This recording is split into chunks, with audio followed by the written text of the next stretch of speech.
तो आज का ये जो सफ़र है ये है हिस्ट्री के नाम।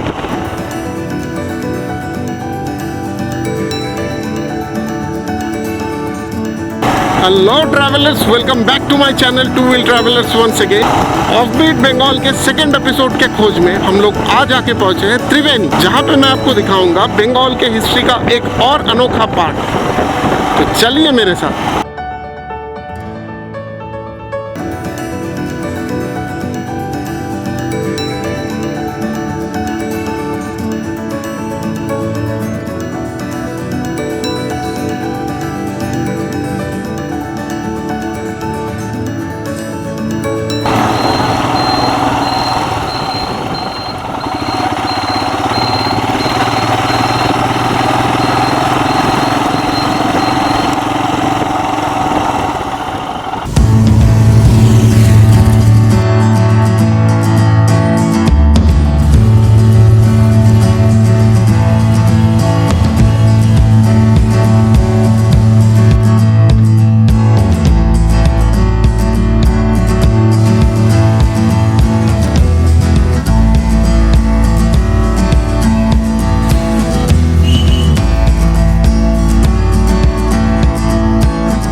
दोस्तों, ऑफबीट बंगाल के सेकंड पार्ट में मैं आज आप लोगों को लेके आया हूँ जाफर खान गाजी के दरगाह पे। तो कहा जाता है कि पांडुआ का जो जंग हुआ था 1238 में, वो ख़त्म होने के बाद जाफर खान गाजी यहीं पे बस गए। वो दिल्ली वापस नहीं गए और मरने के टाइम पे, मरने के बाद उनको यहीं पे दफनाया गया था। उनको इतना पसंद आया था ये जगह, बंगाल की मिट्टी, बंगाल की खुशबू, कि वो दिल्ली वापस ना जाके यहीं पे त्रिवेणी में बस गए। मेरे पीछे आप जो स्ट्रक्चर देख रहे हैं ये 1238 में बना था। यही है जाफर खान गाजी का मेन दरगाह। और भी बहुत सारी जगह है जो कि मैं आपको दिखाऊंगा। चलिए पहले दरगाह के अंदर चलते हैं।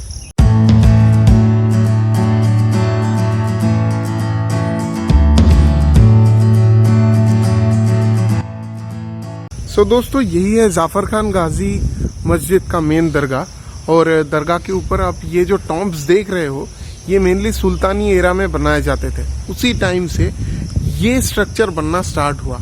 और सबसे मजे की बात तो ये है कि ऐसे जो पत्थर काट के या तराश के इसको बनाया गया है, ये वाले पत्थर यहाँ पे दूर दूर तक आपको कहीं पे भी देखने को नहीं मिलेंगे।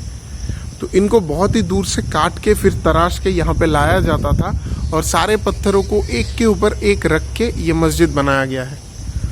और इस मस्जिद में आपको कुछ कुछ हिंदू मंदिर के पार्ट्स भी देखने को मिलेंगे।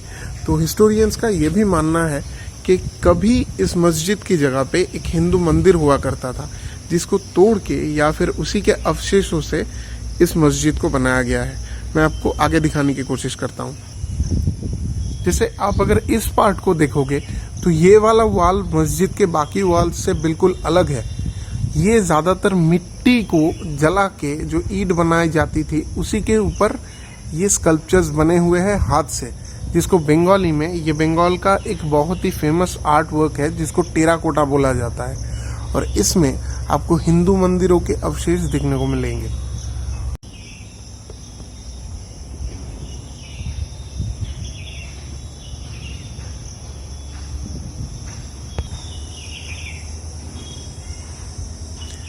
ये मस्जिद का मेन पार्ट है जहाँ पे बैठ के लोग नमाज अदा करते हैं। और साइड में आप देखिएगा, वहाँ पे एक काले पत्थर के ऊपर अरबी में कुछ आयतें लिखी हुई है। खैर मुझे तो अरबी पढ़नी नहीं आती, तो अगर किसी को मालूम हो जूम करके स्क्रीनशॉट लेके मुझे भेज सकता है कि क्या लिखा हुआ है। ये मस्जिद का वो पार्ट है जहाँ पे जाफर खान गाजी और उनके जो रिश्तेदार हैं उनको दफनाया गया था। तो मैं आपको अंदर से भी दिखाता हूँ थोड़ा।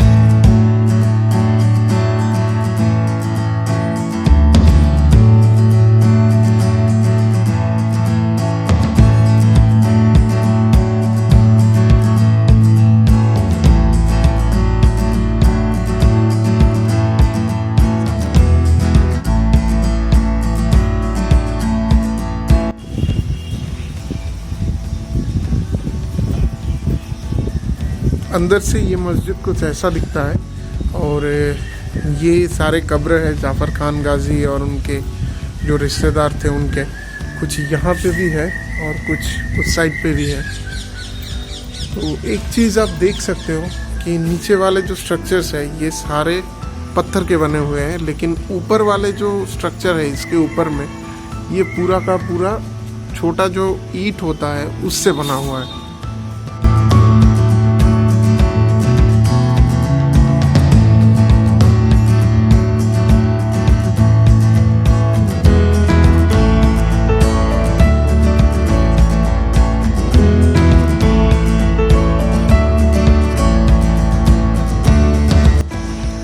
दोस्तों गौर करने लायक एक चीज़ है, जैसे कि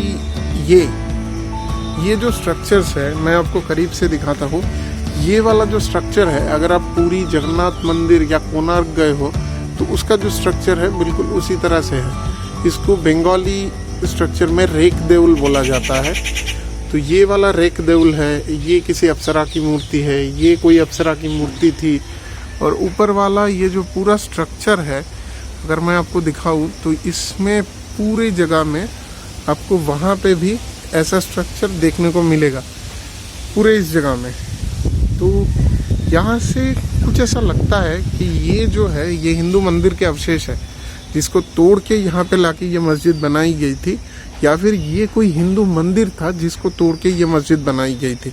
लेकिन इसके बारे में आर्कियोलॉजिकल सर्वे ऑफ इंडिया का जो वेबसाइट है वहाँ पे या फिर किसी भी इतिहासकार के ब्लॉग में या किसी भी लेख में मुझे कोई ऐसा कुछ नहीं मिला। मैं आपको और 2-3 चीज़ें दिखा देता हूँ। जैसे ये वाली जो स्ट्रक्चर है ये क्लियरली विजिबल है कि ये श्री कृष्णा जी है और गोपियों के साथ मिलकर रासलीला कर रही है वृंदावन में। तो ये वाली स्ट्रक्चर ऐसे मस्जिद में क्या कर रही है मुझे समझ में नहीं आया। ऊपर वाले जो ये जो डिज़ाइंस है ये सारे मंदिरों के डिज़ाइंस है। मस्जिद में ऐसी मूर्ति पूजा या ऐसी डिज़ाइन नहीं बनाई जाती। यहाँ पे ऐसा लोटस, ये लोटस है और ये वाली जो स्ट्रक्चर है ये भी किसी मंदिर का है। ये नीचे यहाँ पे एक, ये ऊपर एक, वहाँ पे एक है, ये वाली जो चीज़ें हैं। तो अगर आप ऐसे देखोगे तो ये मस्जिद मेनली क्लियरली विजिबल है कि ये मस्जिद जो है इसको मेनली किसी मंदिर को तोड़ के या फिर किसी मंदिर के जगह पे बनाई गई थी। मैं आपको 2-3 और एविडेंस दिखाता हूँ। दोस्तों ये नीचे वाली मूर्तियाँ अगर आप देखोगे तो ये सारी की सारी जो मूर्तियाँ हैं जो कि मंदिर के, जो कि इसके बेस में है, तो ये सारी की सारी मूर्तियाँ हिंदू मंदिरों से लाई हुई है। जैसे ये वाली कोई किसी यक्ष का मूर्ति है, ये किसी यक्ष का मूर्ति है, और ये वाली मुझे हनुमान जी की मूर्ति लग रही है गदा के साथ। हो सकता है कि मैं गलत भी हो सकता हूँ, लेकिन ये मुझे हनुमान जी की मूर्ति लग रही है। और यहाँ पे किसी प्राचीन भाषा में, ये संस्कृत तो नहीं है, लेकिन यहाँ पे किसी प्राचीन भाषा में कुछ लिखा हुआ है जिसका मतलब जो कि मैं पढ़ नहीं सकता, मुझे इसके बारे में इतना नॉलेज नहीं है। यहाँ पे भी कुछ ऐसा ही लिखा हुआ है। मैं एक बार डिटेल आपको दिखा देता हूँ। अगर किसी को मालूम हो मुझे थोड़ा स्क्रीनशॉट लेके क्या लिखा हुआ है वो मुझे बता देना कमेंट बॉक्स में।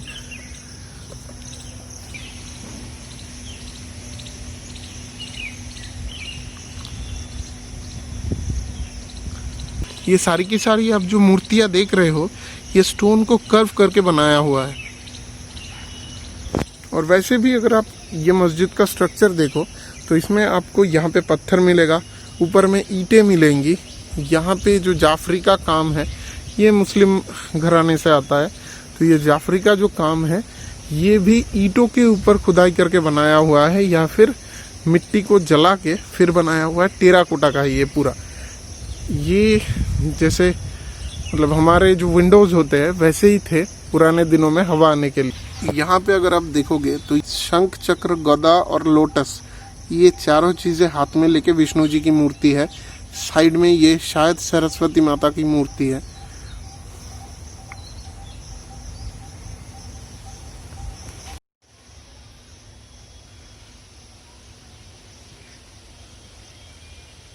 तो दोस्तों ये था हुगली का जाफर खान गाजी मस्जिद, और हुगली के एक हिस्ट्री के ऊपर से आज हम लोगों ने पर्दा उठाया जो ताजमहल से भी 400 साल पुराना है। ताजमहल बना था 1600 समथिंग साल में, और ये वाला जो स्ट्रक्चर है मेरे पीछे जो आप देख रहे हो, ये वाला इस या फिर पिछले एपिसोड में जो मैंने आपको दिखाया था वो बना था 1238 में। आपके घर के इतने पास है। अगर आप कोलकाता में रहते हो तो यहाँ पे ज़रूर आओ। अगर आप हुगली में या कोलकाता के आसपास कहीं पे भी रहते हो बंगाल में, तो ये जगह को एक बार ज़रूर विज़िट करो। ये हमारी ही हिस्ट्री है जो कि ताजमहल से भी 400 साल पुरानी है।